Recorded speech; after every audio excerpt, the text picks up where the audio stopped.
Brimfield, a quiet little community located in central Massachusetts in the heart of New England. With a population of just over 5,000, it's a typical small town for most of the year. But for a few days in May, July, and September,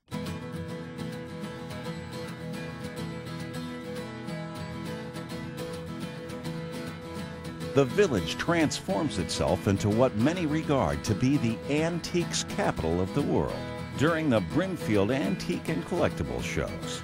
2009 marks the 50th anniversary of the very first show at J&J's Auction Acres, where it all began a half-century earlier.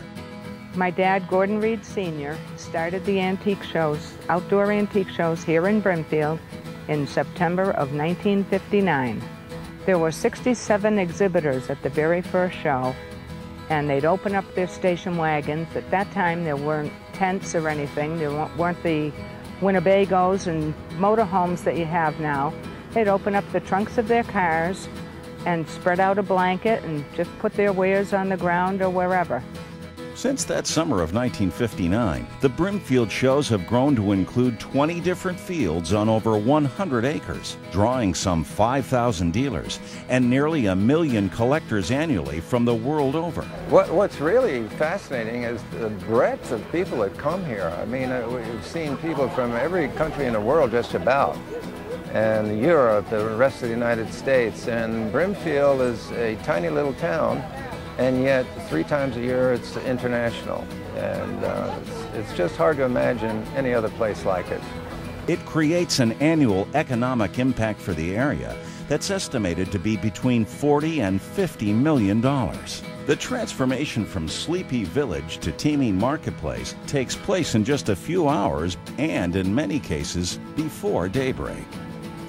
Field openings are scheduled for different days and times during show weeks to handle the overflow crowds. And with the opening of the gates, the Brimfield Antiques and Collectibles shows are on.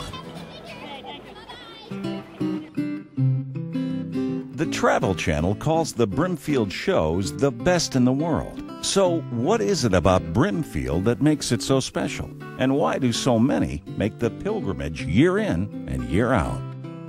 I think the quality of antiques, for the most part, the displays are beautiful. Most people take time, they take hours to set up their booths, and it would be as if you were walking into an individual antique shop. But it is truly a family affair. Even with the exhibitors, we've placed them near friends as opposed to categories of merchandise. There's so many types of antiques and collectibles besides furniture. There's silver, glassware, lighting, jewelry, art, fine art, paintings and sculptures, and there might be something you got to have that you didn't know you needed, and I've had that happen to me many times. So much to see and so much to learn, and it's a joy to be here. You can walk around here, it's like a museum.